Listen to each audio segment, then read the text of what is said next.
नमस्कार साथियों, कैसे हैं आप लोग। आशा करती हैं आप लोग बहुत बढ़िया होंगे। तो दोस्तों, आज हम लेकर आए हैं इकोनॉमिक्स का तीसरा क्लास। आज हम पढ़ेंगे दोस्तों मौलिक नीति। ठीक है, तो चलिए हम स्टार्ट करते हैं बिना देरी किए।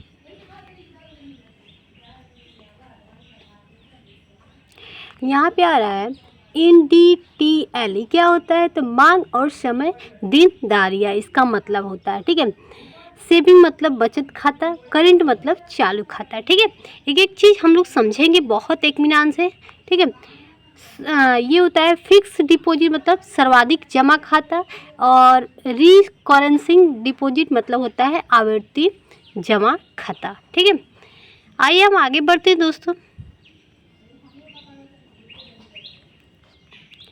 अब हम पढ़ेंगे दोस्तों यहाँ पे CRR क्या होता है दोस्तों?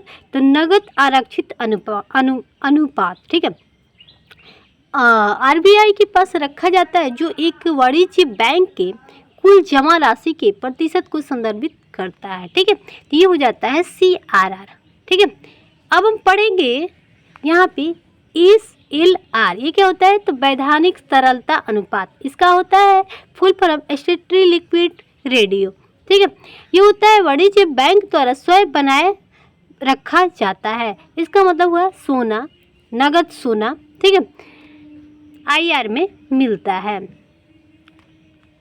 अब हमारे लिक्विड तरलता क्या होता है? तो बैंकिंग प्रणाली में अधिक तरलता आसानी से उपलब्ध नकदी को संदर्भित करता है, जिसमें बैंक अल्पकालिक व्यापार और वित्तीय जरूरतों को पूरा करता है। ठीक है, अब हम आ रहे हैं कैश मतलब क्या होता है? अधिक तरल। ठीक है, प्रॉपर्टी मतलब कम तरल होता है। और मुद्रास्फीति अस्फीति दोनों का ये हो जाता है RBI। ठीक है, इसका मतलब होता है मुहा आपूर्तियों को नियंत्रित करता है। ये क्या करता है? तो मौद्रिक नीति उपकरण को घटक करता है। ठीक है, आगे हम बढ़ते हैं दोस्तों। उपकरण घटक ये कितने तरह का होता है? 2 तरह का होता है, अनुपात और दर होता है। ठीक है, ठीक है, अब हम पढ़ेंगे CR का मतलब क्या होता है? CRR नगद आरक्षित अनुपात। SLR के मतलब क्या होगा? वैधानिक तरल अनुपात। ठीक है, हैकिंस मौद्रिक नीति। ये क्या होता है दोस्तों? उच्च दाब दरों को बनाए रखने को मुद्रास्फीति को नियंत्रित करने के लिए इसका यूज किया जाता है। ठीक है, चलिए हम आगे बढ़ते हैं दोस्तों। यहाँ पे आ रहे मौद्रिक नीति समिति। ये क्या होता है? उर्जित पटेल की सिफारिश पर। ठीक है, इसमें कितने सदस्य होते हैं? 6। RBI के पास 3 गो और सरकार के पास 3 गो।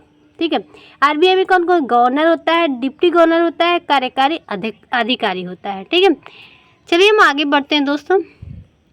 अब आ रहा है CRR SLR। ये क्या मतलब है? डोविस मौद्रिक नीति, जब ब्याज दरों से कटौती की जाती है। ठीक है, अब हम आगे बढ़ते हैं दोस्तों। दर क्या होता है आइए समझते हैं। दर मतलब रेट होता है, मात्रात्मक उपकरण। ठीक है, बैंक दर। ठीक है, 6.75%। ठीक है, बैंक RBI लोन लंबे समय के लिए लेता है, कोई गिरवी नहीं। ठीक है, चलिए हम आगे बढ़ते हैं। रेपो दर क्या होता है दोस्तों? क्वेश्चन पूछ देता है, हमेशा आता है। रेपो दर कितना है? तो 6.5%। कहाँ से लेता है? तो RBI बैंक से ले आता है।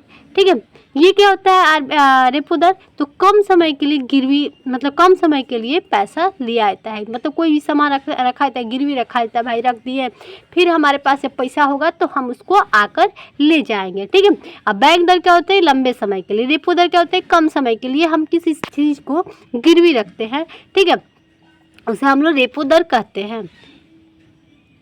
अब आ रहा है रिवर्स रेपो दर। ये क्या होता है दोस्तों?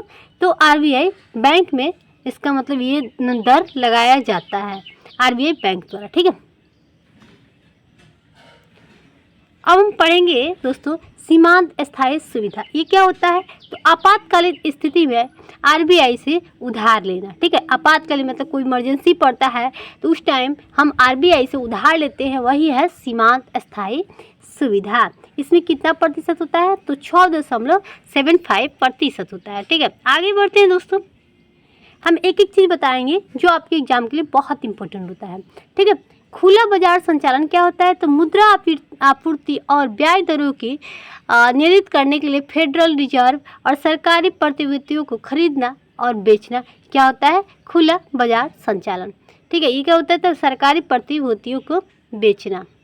चलिए हम आगे बढ़ते हैं दोस्तों। अब आ रहे मौद्रिक नीति के गुणात्मक उपकरण। क्या होता है? ऋण की राशनिंग, उपभोक्ता ऋण के विनियम, सीमांत आवश्यकता में परिवर्तन, नैतिक उत्तेजना। चलिए हम आगे बढ़ते हैं दोस्तों। अब आ रहे आरबीआई के प्रथम गवर्नर कौन है? तो सर उसबोर्न आर्केल स्मिथ है। प्रथम भारतीय गवर्नर कौन? सीडी देशमुख है। भारत के पहला विकास बैंक कौन है?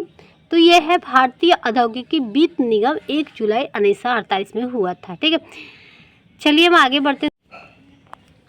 अब हम पढ़ेंगे मौद्रिक समुच्चय। ये क्या होता है? मौद्रिक समुच्चय का उपयोग राष्ट्रीय अर्थव्यवस्था में मुद्रा आपूर्ति के मापने के लिए किया जाता है। अब हम एक एक चीज़ को समझेंगे। ठीक है, इसमें क्या होता है? ईमू क्या होता है? आरक्षित धन होता है। ठीक है, उच्च शक्ति पर प्राप्त धन को आधार धन कहा जाता है। ये क्या होता है? वह मुद्रा जो परिचालित की जा रही है। आरबीआई के पास बैंकरों की जमा, आरबीआई के पास अन्य जमा। ठीक है, M1 क्या होता है? M0 हो। ठीक है, नैरो मनी। M1 का मतलब क्या हो? Narrow money. ठीक है, वह मुद्रा जो जनता की है, बैंकिंग प्रणाली से मांग में जमा। फिर आ रहा है आरबीआई के पास अन्य जमा। ठीक है, चलिए हम आगे बढ़ते हैं दोस्तों। अब आ रहा है M2 मनी। क्या होता है? M1 प्लस डाकघर के साथ बचत जमा। M3 क्या होता है? तो M1 प्लस बैंक के साथ सर्वाधिक जमा। M4 क्या होता है? तो M3 प्लस डाकघर में पूरा जमा। चलिए हम नेक्स्ट पे चलते हैं दोस्तों। यहाँ पे आ रहा है कि मुद्रा गुणक क्या होता है? तो मुद्रा गुणक बराबर 1/, आरक्षित निधि अनुपात बराबर प्रचलन बटा मुद्रा बटा रिजर्व मुद्रा।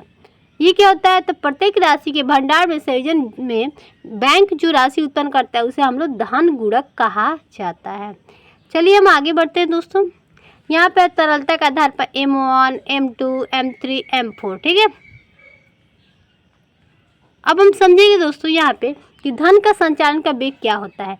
यह अवधारणा किसी समय अवधि के दौरान धन की आदान प्रदान की गति को दर्शाता है। इसे हम क्या कहते हैं? धन का संचालन वेग। ठीक है, चलिए हम आगे बढ़ते हैं दोस्तों। अब धन की मात्रा सिद्धांत इर्गिफिस ने किया था। ये क्या होता है? पैसों की मात्रा सिद्धांत कहता है कि कीमतों के असर सीधे पैसा की मात्रा के साथ बदलता है। ये क्या होता है? धन की मात्रा का सिद्धांत। पैसों की मात्रा का दुगुना करें और अन्य चीज़ समान हो, कीमतें पहले की तुलना में दुगनी हो और पैसे का मूल्य आधा हो, तो वही क्या होता है? धन की मात्रा का सिद्धांत। ठीक है, ये सूत्र होता है दोस्तों, देख लीजिए, M गुने V बराबर P गुने T। ठीक है, ये क्या होता है? मनी सप्लाई, धन मूल्य स्तर, सभी लेन देन। ठीक है, चलिए हम आगे बढ़ते हैं दोस्तों। अब बेसल मानदंड, ये क्या होता है? तो ये स्विट्जरलैंड से लिया गया है। ये क्या होता है? अंतर्राष्ट्रीय निपटान बैंक का हेडक्वार्टर जो है बेसल में है। इसका मतलब कब हुआ था? तो 1930 में। ठीक है, बेसल समिति कब बना था? तो 1974 से 1974 में बना था G10 में। ठीक है, चलिए हम बेसल 1 क्या होता है समझते हैं। ये जो हुआ था बेसल 1, तो 1988 में। क्रेडिट जोखिम इसका मतलब हुआ।